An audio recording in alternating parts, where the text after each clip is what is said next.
বস্তুটা আপনার দেখায় দেই। এই যে আপনারা এরকম করে ধরবেন, হাঁসটা ধরে বেশি কাটবেন না, আবার এই যে তলেরটা কাটবেন না।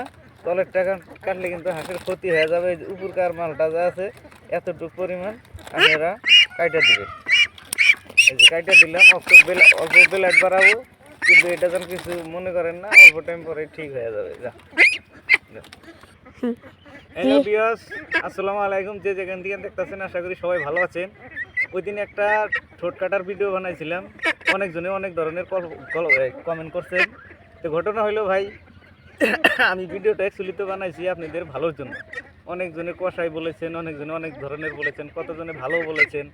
তো ভাই কথা হলো যে আমি তো কারো খারাপের জন্য ভিডিও বানাই না ভাই। ভিডিও বানার মেন উদ্দেশ্য হইল আপনাদের হাঁসের খামারে অনেক ঠোকরাঠুকরি করে ভাই, আমি নিজে তার বাস্তব প্রমাণ। এইটাল থাক, আমি নিজে বাস্তব প্রমাণ। আমি আমার নিজের হাঁসের খামারে আমি নিজে রাতে ঘুম পাড়তে পারি না, এত অত্যাচার করে। তার মানে একটা আর একটারে ঠোকর দেয়, ওই ব্যাগটি মুস্তা হুলুস্থুল হয়ে যায়। তে আপনাদের ভালোর জন্য ভিডিও বানাইতেছি। তো আপনারা এই বুদ্ধিটা যদি করেন, আমার ইনশাল্লাহ যদি আপনারা যখন 2-4টা থাকে তখন তাই আপনারা ঠোঁটগুলা চুল কাইটা দিতে পারেন, একদম ইনশাল্লাহ আপনাদের ফার্মের ঠোকরা ঠাকরিটা বন্ধ হয়ে যাবে। তারপরে আরেকটা কথা হইলো যে ফার্মে অনেক নতুন ভাইরা আছেন, হাঁসের ফার্মে লাইট দেয়। হাঁসের ফার্মে কোনোদিন লাইট দিবেন না, অন্ধকারে রাখবেন। অন্ধকারে রাইখা যদি ঠোকরা ঠুকরি বেশি দেখা যায় আপনারা ঠোঁট কাটা দিবেন। মুরগির তো হাজার হাজার ফার্মারওয়ালারা মুরগি হয় ঠোঁট সেকটা দিতেছে, নইলে কাইটা দিতেছে। একই পদ্ধতি যদি হাঁস দেখেন অতিরিক্ত পাগলামি করে, তাহলে ঠোঁট কাটা ছাড়া কোনো বুদ্ধি নাই, তার কোনো বিকল্প কোনো রাস্তা নাই। তো ভাই, যে ভাইয়েরা খারাপ কমেন্ট করছেন, হয়তো যে ভাইয়েরা ভালো কমেন্ট করছেন তাদের জন্য ধন্যবাদ। আর যে ভাইয়েরা খারাপ করছেন তাদের জন্য বলি, আপনি হয়তো হাঁস মুরগির খামার যদি করতেন তাহলে আপনি নিজে বস্তুটা জানতেন হাঁসের খামারে কি মুরগির খামারে কি। ঠোকরা ঠুকরি অতিরিক্ত করলে কোনো মেডিসিনে কাজ করে না। তখন একটাই রাস্তা আছে, হয় আপনার গাছ গুজালির পাতা পুতা দিয়ে কিছু কমানো যায়, কিন্তু তাও ওটা পুরাপূর্ণ শেষ হবে না। এমনি ধরো হোক কি মোবাইল কোন তালে থাকো, পুরাপূর্ণ ক্লিয়ার হবে না। তে শেষ যেটা আপনার কাম, সেই কামটা হলো আপনার যদি ঠোকরা ঠুকরি আসলেতে ক্লিয়ার করতে চান তাহলে ঠোঁটগুলা কাইটাতে লাগবো, নইলে আপনার শেখাতে লাগবো। দুইটার একটা করাই লাগবো। তারপরে যদি আপনারা বলেন যে কষাই আবি যাবি বলেন, ভাই মনে অনেক দুঃখ লাগে। যারা হাঁস মুরগির খামার করে তারা জানে হাঁস মুরগির খামার করা ভাই অত সহজ বিষয় না, আবার অনেক সহজও। তো যারা হাঁস মুরগির বিষয় জানে, হাঁস মুরগির খামার করে, তারা ভাই জানে বস্তুগুলা যে আসলেতে হাঁস মুরগির ঠোকরি করলে ঠোঁটগুলা কাইটা দেওয়া লাগে, নইলে সেকদা দেওয়া লাগে। তো এখন হাঁসের ঠোঁটটা তো আপনি দেখেন অনেক বড় ঠোঁট, এই ঠোঁটটা তো আর আপনার সেক দেওয়াটা সম্ভব না। সেই জন্য হাঁসের ঠোঁটটা আপনার অল্প পরিমাণ করে যদি কাইটা দেন, হাঁসের কোনো ক্ষতি হবো না। হাঁসটা বরঞ্চ যেরকম ওরকমই থাকবো, হয়তো অল্প টাইম আপনার আদার পানি অল্প কম খাবো, কিন্তু 1-2 ঘন্টা পরের থেকে দেখবেন হাঁসটা ঠিকই আদার খাওয়া ঠিক হয়ে যাবে। তো ভাই,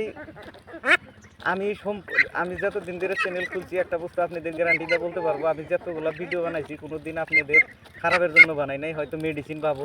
ধরেন এই হাঁসটাই এখন এটারে অনেক ভাইয়েরা আছেন আদার কীভাবে দিতে লাগে জানে না, আবার অনেক ভাইয়েরা আছে কোন সময়ে কি মেডিসিন খাওয়াবে জানে না।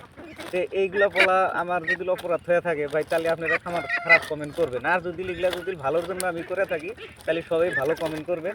আর আমাকে ফলো করতে পারেন, চ্যানেলটা সাবস্ক্রাইব করে রাখতে পারেন।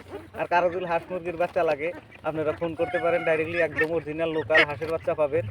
তো ভাই, সবার কাছে একটা অনুরোধ, আমি কারো খারাপ চাই না, আপনারাও খারাপ কমেন্ট করেন না। কম দূরে বেছা আপনারাও খারাপ কমেন্ট করেন না, মনে আঘাত লাগে ভাই। আপনারা অরিজিনালিতে যদি আমি বললাম যে হাঁস মুরগির খামার যদি আপনারা করেন তাহলে বস্তুটা বুঝবেন।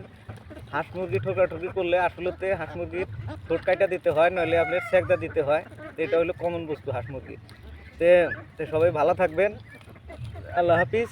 আর সবাই চ্যানেলটা সাবস্ক্রাইব করে নেবেন, পারলে ভিডিওটা বেশি বেশি শেয়ার করে দিবেন। কারণ এটা হলো কমন একটা বেমার। হাঁস মুরগি কত ভাই আছে, এই হাঁসের ফার্মে এরকম অবস্থা হয়ে যায়, হাঁস বিক্রি করতে পারে না, একটা হাঁসেরও পাকা থাকে না, ফিসা থাকে না, হাঁস ঠোকরা ঠুকরি করে খাইয়ে ফেলায়। সেই ভাইদের জন্য আমি ভিডিওটা বানাইছি, বা মেন উদ্দেশ্য হলো সেই ভাইদের জন্য ভিডিওটা বানানো। আপনারা এই টিপসটা পালন করবেন, দেখবেন হাঁস মুরগির ফার্মে আপনাদের পাকা খাবে না। তো সবাই ভালো থাকবেন। তো আজকে বস্তুটা আপনার দেখায় দেই। এই যে আপনারা এরকম করে ধরবেন, হাঁসটা ধরে বেশি কাটবেন না, আবার এই যে তলেরটা কাটবেন না। তলেরটা কাটলে কিন্তু হাঁসের ক্ষতি হয়ে যাবে। এই যে উপরকার মালটা যা আছে এতটুকু পরিমাণ আপনারা কাইটা দেবেন।